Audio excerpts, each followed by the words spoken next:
Hey there guys, it's Mike here, and it's been about 2 weeks since I've uploaded a video, and today's video is going to be really simple. How to increase your win rate and kill rate in Apex Legends. 5 tips and tricks just to kind of help you guys out a little bit if you're not really up to par with how to play the game very well. I have about 70 hours logged through Origin, and I also have about 40 or 50 wins on my account total with all my characters, mainly Bangalore, Wraith, and Lifeline. And I usually average at least 9 or 10 kills every game. Not all the time. There are times where I do die pretty early and it doesn't work, like really work out, but usually I'm getting at least 7, 8, 9, 10 kills. So these are going to be some of my tips that I've, gathered throughout my career so far, and I hope you guys enjoy them. Thanks. Now, one of the first tips I have for you guys is just don't use Gibraltar. Now, Gibraltar by himself isn't exactly a horrible character if you bring him up with people like Lifeline and Wraith. He's not that bad in team fights. He's actually pretty useful.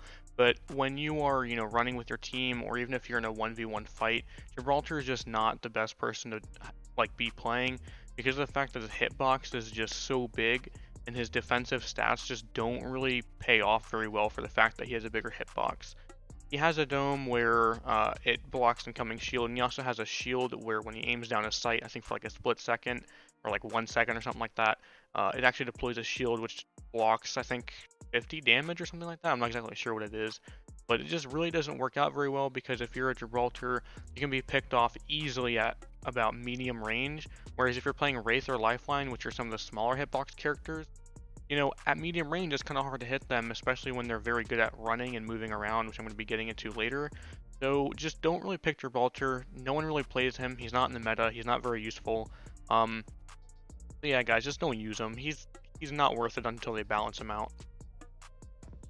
Now, I just spoke about doing something called staying active and moving around a lot. This is very useful, especially if you're playing Wraith or Lifeline or even Bangalore.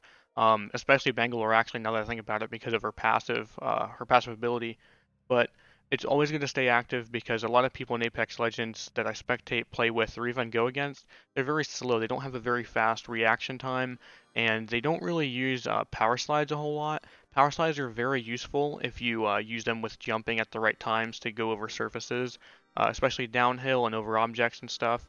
We'll be going over this actually in a different video in a lot of a deeper perspective because this has a lot of things combined in it, and it's just really hard to explain. But essentially, just always be sure to be moving around. Always check your corners.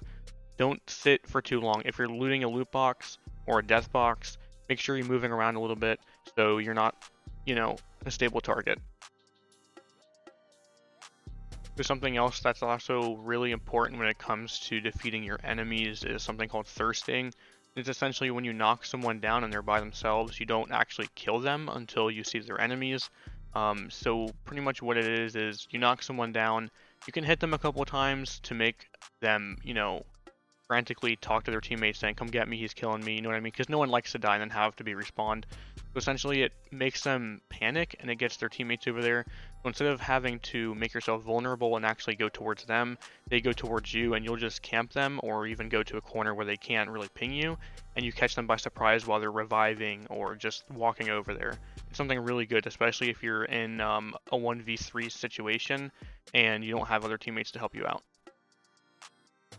So this fourth tip is actually pretty simple, and I think people should already know how to do this, but essentially just always choose different characters. It's not always good to just, main Wraith, Now if you're playing with friends, I guess it's okay to always choose the same character if you guys are playing well together, but a lot of the times people just play solo queue and they get into match, and, someone chooses their character and then they're like, oh no, I don't know how to play anyone else. So it's always good to just be a little bit flexible when you're playing. And, if you play Wraith a couple of times, maybe switch to Bangalore for once, or maybe switch to Lifeline, or main one person for a couple of days, then main someone else for a couple of days so you get a taste for everybody. Because there's not a whole bunch of legends right now, and even when the season pass comes out, there's not really going to be a lot of people either. There's going to be like one other person that everyone's going to be playing, so just make sure you're really flexible. So the last tip is honestly really self-explanatory, but I see a lot of people do this, and even my teammates really kind of do it sometimes. If you don't have a lot of ammo or you're in an awkward situation, don't just fight everybody. If you see one team that's like 200 meters away and your team really isn't in like a good spot, say like the people are uphill and you're downhill, or maybe you guys don't have a lot of ammo, or you guys have already just gotten out of a fight and you're already damaged, don't just fight everybody. You know, that's just not a good idea. Wait until the time is right. There's been times where I've screwed up and done that, but then there's also times where I've waited and it just works out really well. You always want to get the preemptive strike on someone, so sometimes it's always good to just maybe wait behind a rock if they don't see you. Now, obviously, you can counter that with like a Bloodhound ability, but no one really just randomly uses that, so chances are you're going to be okay if you hide. So just play smart, you know what I mean? Like, don't be the average player. It's always going to be, you know, smarter than the average person.